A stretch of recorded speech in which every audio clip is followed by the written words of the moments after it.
ஆமாம்மா, உங்களுக்கு ஏதாவது ஒன்றுன்னா சூர்யாவால் மட்டும் இல்லை, என்னாலையும் தாங்கிக்க முடியல. நீங்கள் என் அம்மம்மா. இதை நான் உங்களை சந்தித்த ஃபர்ஸ்ட் டேலேருந்தே சொல்லணும்னு நினைக்கிறேன். ஆனால் என்னால் முடியல. என்னைக்காவது உண்மை தெரிஞ்சா என்னை வெறுத்துருவீங்களோன்னு பயமா இருக்கு. அவளை பாசமாக வளர்த்த பொண்ணையே வெறுத்துட்டீங்களே. நான் உங்களுக்கு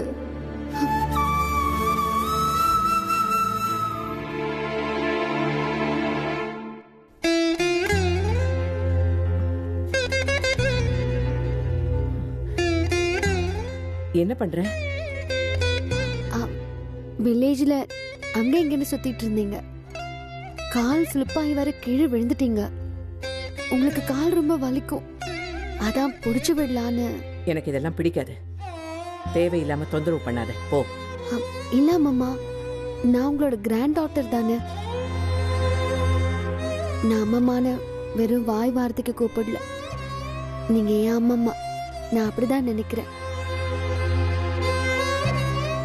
என் அம்மாவுக்கு கால் பிடிச்சு விடுறது ஒன்றும் தப்பு இல்லையே. அதுவும் இல்லாம பெரியவங்களுக்கு இந்த மாதிரி உதவி பண்றது பெருமாளுக்கு பண்ற மாதிரின்னு என் அம்மா அடிக்கடி சொல்லுவாங்க. அதனாலதான் நான் பண்றேன். நீங்க படுங்க அம்மம்மா. அத்தையை பார்த்து பேசி ஒரு நல்ல நாளா குறிச்சு. ஒரு நிமிஷம் இருங்க அம்மம்மா, இத வந்துடுறேன். ஏற்கனவே பார்த்த நாளுக்கு முன்னாடி ஒரு நாளா பாத்துருங்க. அப்பதான் சின்னத்த பெரியத்த அம்மம்மாவுக்கு உடம்பு சரியில்லை, அவங்க ரெஸ்ட் எடுக்கணும். நீங்க 2 பேரும் அப்புறம் வாங்க. ஏ அமெரிக்கா பொண்ணு, என்ன வாட்ச்மேன் மாதிரி எங்களே துரத்துற? அவங்க எங்களோட மாமியார். நாங்க 2 பேரும் அத்தை கிட்ட கொஞ்சம் பேசணும். எனக்கும் அவங்க அம்மம்மா தானே பெரியத்த. நாங்க ஏற்கனவே இந்த வீட்டு மருமகன், நீ இனிமேதான் ஆக போற. அதனால எங்களுக்கு தான் உரிமை. நீ கொஞ்சம் வெளியே போ. என்ன சின்னத்த, எனக்கு இந்த வீட்டுல உரிமை இல்லையா? உரிமை இல்லன்னு யார் சாம் சொன்னா? இன்னைக்கு ஒரு நாள் மட்டும் பெரியத்த சொல்றத கொஞ்சம் கேளு. கொஞ்ச நேரம் வெளியேறுமா ப்ளீஸ். சாமி, ஒரு நிமிஷம் இருங்க.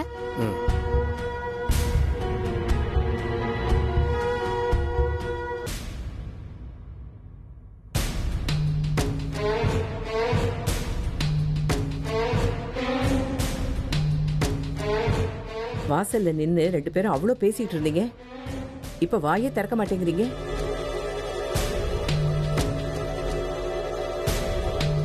என்ன 2 பேரும் மூஞ்சி மூஞ்சி பாத்துக்கிட்டு இருக்கீங்க? ஏதாவது சொல்லணும்னா சொல்லுங்க, இல்லன்னா வெளியே போங்க. நான் கொஞ்சம் ரெஸ்ட் எடுக்கணும். அக்கா எதுவுமே பேசாம நிக்கிறீங்க? அத்தை ஒண்ணும் இல்ல, பத்மாக்கு கல்யாணம் வரப்போதல்ல, அதான் நீங்க நகையெல்லாம் கொடுத்தீங்கன்னா பாலிஷ் போட்டு வச்சுப்போம்.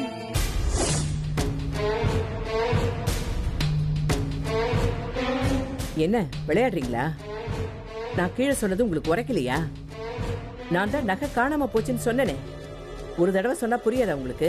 அத்தை, காணாம போச்சுன்னு தான் சொன்னீங்க, தேடி பார்த்தேன்னு சொல்லலையே.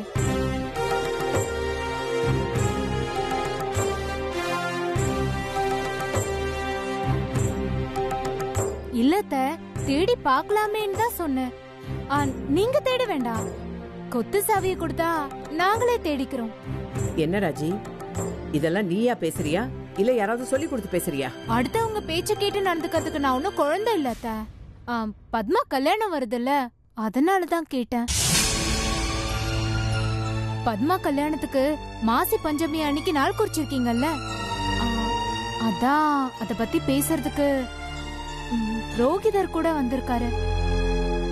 சாமி, நான் வந்துட்டேன். அம்மா நமஸ்காரம். சொல்லுங்கம்மா. சொல்லுங்க, என்ன விஷயமா வந்திருக்கீங்க?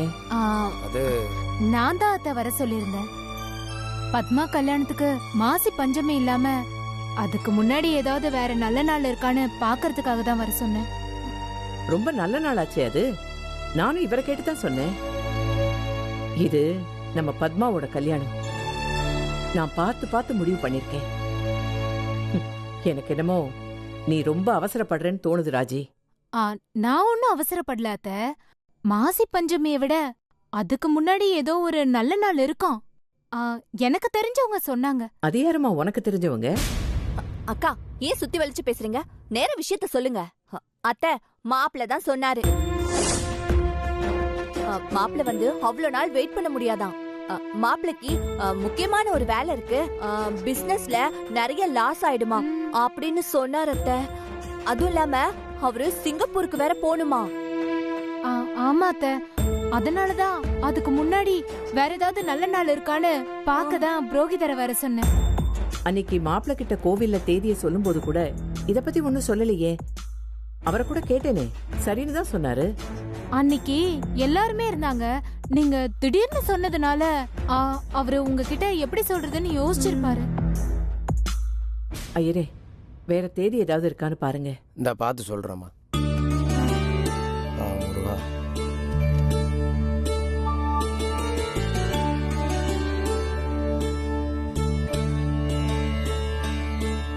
இந்த பாருங்கம்மா, நான் எல்லா கணக்கையும் போட்டு பார்த்துட்டேன். எப்படி பார்த்தாலும் மாசி பஞ்சமிக்கு முன்னாடி ஒரு நல்ல நாளும் இல்லை.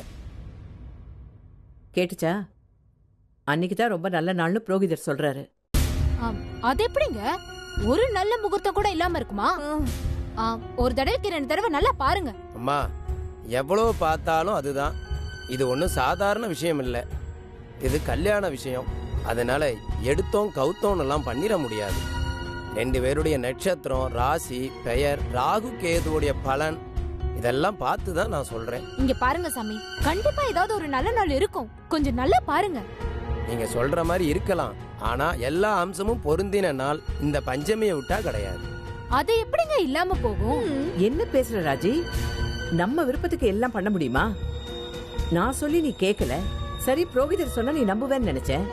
அவரும் இவ்வளவு தூரம் சொல்றாரு, அப்போ நீ கேட்க மாட்டேங்கிறியே. அத்தை, எனக்கு பிரச்சனை இல்ல அத்தை. ஆனா மாப்பிள்ளைக்கு தான் நேரம் இல்லன்னு சொல்றாரு. நான் என்னத்த பண்ண முடியும்? நம்ம தான் ராஜி அவருக்கு சொல்லி புரிய வைக்கணும். இது பத்மாவோட வாழ்க்கை, அவ வாழ்க்கை நல்லா இருக்கணும்ல. அதுல அத்தை, மாப்பிள்ள சொல்லி புரிஞ்சுக்காம போயிடுவாரோன்னு பயப்படுறாங்க. போயிடுவாரோன்னா கல்யாணமே வேண்டான்னு சொல்லி போயிடுவாரோன்னு பயப்படுறாங்க. அப்படிலாம் யாரும் சொல்ல மாட்டாங்க ராஜி. சண்முகம் கல்யாணத்துக்கும் சரி, சங்கரன் கல்யாணத்துக்கும் சரி, நாங்க அவ்வளவு பொருத்தம் பார்த்து நல்ல நாள் பார்த்து எவ்வளவோ விஷயம் யோசிச்சு ஒவ்வொன்னுலயும் நல்லது கெட்டது பார்த்து பார்த்து பண்ணோம். இப்போ நீங்களாம் நல்லா இல்லையா? உங்க அப்பா கூட கல்யாணத்துக்கும் நிச்சயத்துக்கும் இடையில ரொம்ப நாள் இருக்குன்னு கோச்சிக்கிட்டாரு. அப்புறம் எடுத்து சொன்னதுக்கு அப்புறம் அவர் புரிஞ்சுக்கிட்டாருல்ல. அதெல்லாம் எடுத்து சொன்னா புரிஞ்சுப்பாங்க. மாப்பிள்ள பிசினஸ் விஷயமா போறாருன்னா தாராளமா போயிட்டு வரட்டும். கல்யாணத்தை வேணா ஒரு வருஷம் தள்ளி போட்டுக்கலாம். அதான் நிச்சயதார்த்தம் முடிஞ்சிருச்சே, அப்புறம் ஏன் ராஜி கவலைப்படுற? கல்யாணத்தை தள்ளி போடலாமா? என்னத்த நீங்க தான் இப்படி பேசுறீங்களா? எப்பவுமே எங்களை தான் யோசிச்சு பேசுங்கன்னு சொல்லுவீங்க. இன்னைக்கு நீங்களே யோசிச்சு தான் பேசுறீங்களான்னு எனக்கு டவுட்டா இருக்கு. இந்த கல்யாணம் தள்ளி போனா நம்ம சூரிய வம்ச குடும்பத்தை பத்தியும் நம்ம பத்மாவை பத்தியும் 4 பேர் 4 விதமா தப்பா பேச மாட்டாங்க? இல்ல ராஜி, நான் ஒன்னும் கல்யாணத்தை நிறுத்த சொல்லல, தள்ளி போடலான்னு தான் சொல்றேன். அவசரமா பண்ண வேண்டாம்னு சொல்றேன். நல்ல காரியம் எல்லாம் பொறுமையா நிதானமா பண்ணணும். நிச்சயத்துக்கு கூட நம்ம நிறைய பேருக்கு சொல்லல. கல்யாணத்துக்காவது சொந்தம் பந்தம்னு தெரிஞ்சவங்க 4 பேருக்காவது சொல்லணும்ல. பந்தல் போட்டு பத்திரிக்கை அடிச்சு சடங்கு சம்பிரதாயம்னு எவ்வளவோ வேலைகள் இருக்கு. வேணும்னா மாப்பிள்ளை கிட்டயும் சம்மந்திக்கிட்டையும் நான் பேசுறேன். நீங்களும் போங்க, நாங்க கலந்து பேசி அப்புறமா சொல்றோம். சரிம்மா, ரொம்ப சந்தோஷம், நான் வரேன். அத்தை, இது உங்களுக்கே நல்லா இருக்கா? நான் இவ்ளோ தூரம் சொல்றேன், நீங்க கேட்க மாட்டேங்கிறீங்க. பொண்ணு பெத்தவங்க நாம தான் கொஞ்சம் அட்ஜஸ்ட் பண்ணிட்டு போகணும். எல்லாத்துலயும் இப்படி முறுக்கிட்டேன்னா எப்படி? இங்க பாரு ராஜி, நீ பிடிச்ச முயலுக்கு 3 கால்னு பேசாத. நான் அவங்க கிட்ட பேசுறேன்னு சொல்றேன்ல, அப்புறம் என்ன? அப்புறம் என்னவா? எல்லாத்தையும் நீங்களே பேசிட்டா எங்களுக்கு என்ன மரியாதை இருக்கு? மாப்பிள்ளை என்கிட்ட சொன்னாரு, அத நான் உங்ககிட்ட சொன்னேன். நீங்க நேரடியா உங்ககிட்ட பேசினா அவங்க எப்படி என்ன மதிப்பாங்க? பத்மா கல்யாணத்தை எப்படி நடத்தணும்னு எனக்கு தெரியும். அதை நான் பாத்துக்கிறேன். நீங்க வெளியே போங்க. ஆமா, இந்த சாஸ்திரம் சம்பிரதாயம் நாள்கிழமை நல்லது கெட்டது இதெல்லாம் நமக்கு மட்டும்தான், அவங்க பொண்ணுக்கு இல்ல. அதான் இந்த வில்லங்கெல்லாம் வேண்டான்னு அவ வெள்ளக்காரனை கூட்டிட்டு ஓடி போயிட்டா.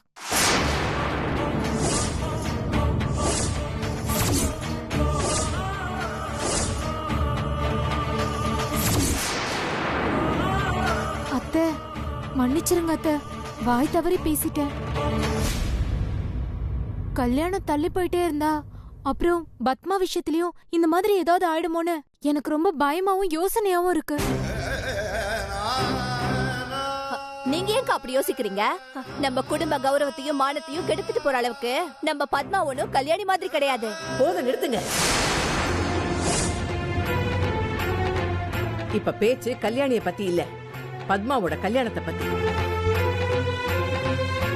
அத பத்தி மட்டும் பேசுங்க. அதை எப்படி நல்லபடியா நடத்தணும்னு பேசலாம். இன்னும் என்னத்த பேசுறது? அதான் நீங்க எல்லாத்தையும் சொல்லிட்டீங்கல்ல, அப்புறம் என்ன இருக்கத்த? நான் நேராவே விஷயத்துக்கு வரேன். காணாம போனது பரம்பரை நகை மட்டும் தானா, இல்ல எங்க நகையுமா? ஓஹோ, உங்க அக்கறை நகைய பத்தி தான், பத்மாவை பத்தி இல்ல. நான் தான் சொல்றேன் இல்ல இல்லன்னு. அப்புறம் என்ன திரும்ப திரும்ப அதையே கேட்டுக்கிட்டு? அத்தை, பரம்பரை நகையை பத்தி எங்களுக்கு கவலை கிடையாது. முதல்ல எங்க வீட்ல போட்ட நகையை நாங்க இப்ப பாக்கணும். ஏன் ஜெயந்தி நம்ம நகையை மட்டும் பாக்கணும்னு சொல்ற? பரம்பரை நகையையும் பாக்கணும்னு சொல்லு. இவ்வளவு நாளா பொத்தி பாதுகாத்து வச்சிருந்த பரம்பரை நகை இருந்துச்சு. இப்ப என் பொண்ணுக்கு கல்யாணம், அந்த நகையை போடணும்னு சொன்ன உடனே காணாம போயிடுச்சா? இத நாங்க நம்பணும்.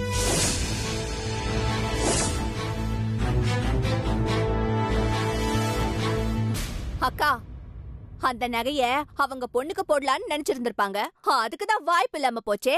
இப்ப அந்த நகைய கல்யாணியோட பொண்ணுக்கு போடலான்னு நினைக்கிறாங்களோ என்னவோ.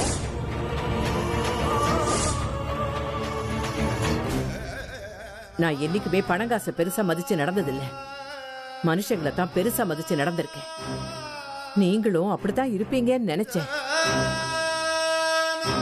இத்தனை நாளா ஒவ்வொரு விசேஷத்துக்கும் நகையை என்கிட்ட கொடுத்து வாங்கும் போது, என் வார்த்தையை கேட்டு நடந்துக்கும் போது, நீங்கெல்லாம் என் மேல எவ்வளவு மரியாதையும் நம்பிக்கையும் வச்சிருக்கீங்கன்னு நினைச்சிருக்கேன். ஆனா அது அவ்வளவு நடிப்புன்னு இப்பதான் புரியுது. கேவலம் ஒரு நகைக்காக என்னை கேவலப்படுத்தி அசிங்கப்படுத்திட்டீங்கல்ல.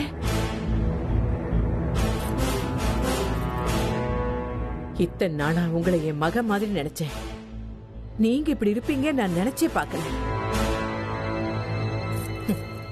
இதுக்குத்தானே இவ்வளவு பேச்சும்.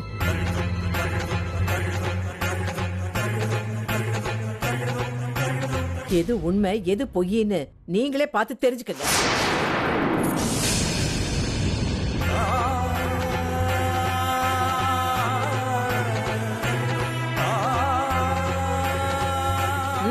கிளம்புங்க, போங்கன்னு சொல்றேன்ல.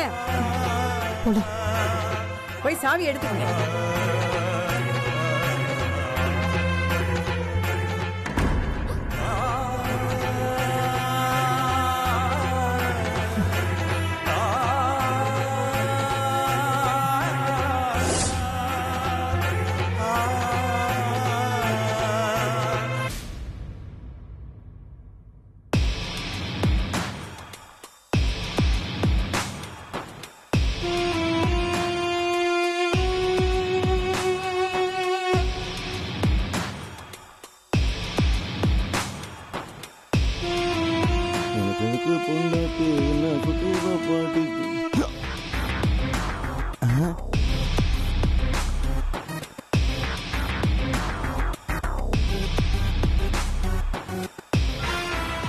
என்ன ஆச்சு இவங்க ரெண்டு பேருக்கும்?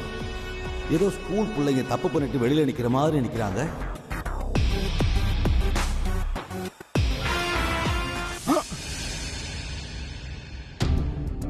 என்னடா இது? தனலட்சுமி தாராளமா கொட்டி கிடக்குது. இவங்க என்னடா வேடிக்கை பார்த்துட்டு நிக்கிறாங்க. நாம பத்த வச்ச வெடி பயங்கரமா வெடிச்சிருச்சு நினைக்கிறேன். பார்க்கலாம்.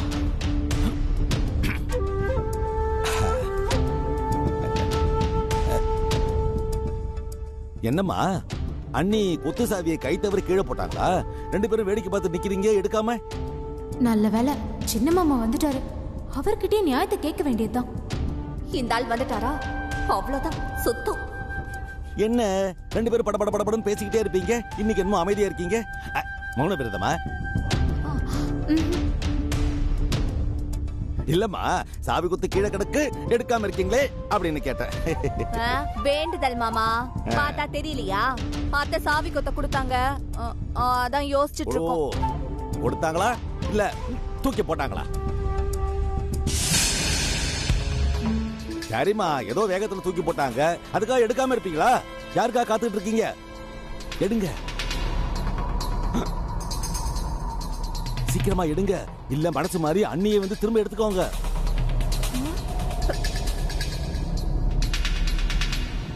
இத பாருங்கம்மா, சாவி கொத்து மட்டும் உங்க கைக்கு வந்துருச்சுன்னா இந்த வீட்டோட ஆட்சி அதிகாரம் எல்லாமே உங்க கைக்கு வந்துடும். அதிர்ஷ்டம் தானா தேடி வருது, மிஸ் பண்ணிடாதீங்க.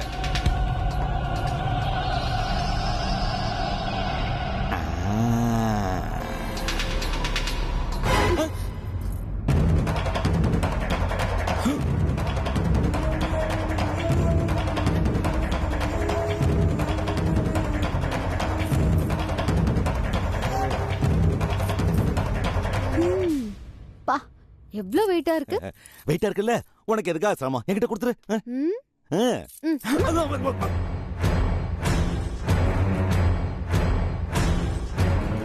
என்கிட்டயே வேலையை காட்டியா? நான் நாராயணன்டி. நீ இந்த சாவி குத்த வச்சு தானே விளையாடுற, ஆனா உன் கீயே என்கிட்ட இருக்குடி. நீ கல்யாணி மக தானே, உன்னை கதற விடல, விடுறான்டி. என்னம்மா பாத்துக்கிட்டே இருக்க? இல்ல, இந்த சாவி கொத்த யார்கிட்ட கொடுக்கலான்னு பாக்குறேன். இதுல என்ன சந்தேகம் உனக்கு? இவங்க 2 பேர் தான் இந்த வீட்டு மருமகளுக்கு, அவங்க கிட்ட கொடுத்துரு. 2 பேருமே அம்மம்மாவோட டாட்டர் இன் லாஸ், அதனால ஆளுக்கு பாதியா பிரிச்சு கொடுத்துடலாம். சாம் சொல்றது சரிதான், ஆளுக்கு பாதியா பிரிச்சு கொடு. ஆமா ஆமா, அப்படியே பண்ணிடு. கல்யாணி மக ஏதோ பிளான் பண்ணிட்டா, இந்த பைத்தியங்களும் சரின்னு தலையை ஆட்டுதுங்க.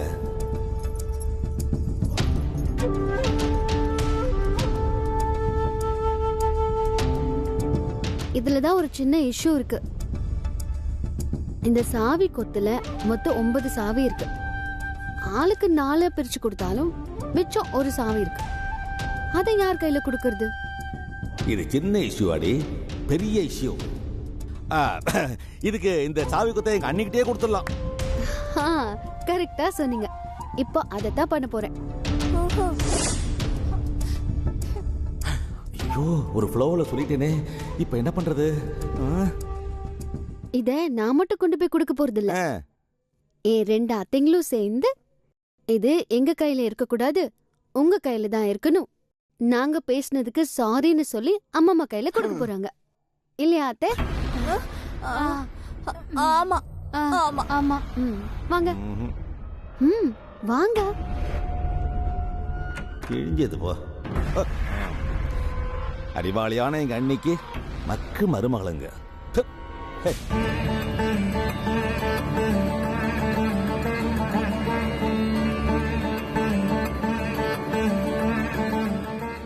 அம்மம்மா, அத்தைங்க 2 பேரும் உங்ககிட்ட ஏதோ சொல்லணும்னு வந்திருக்காங்க.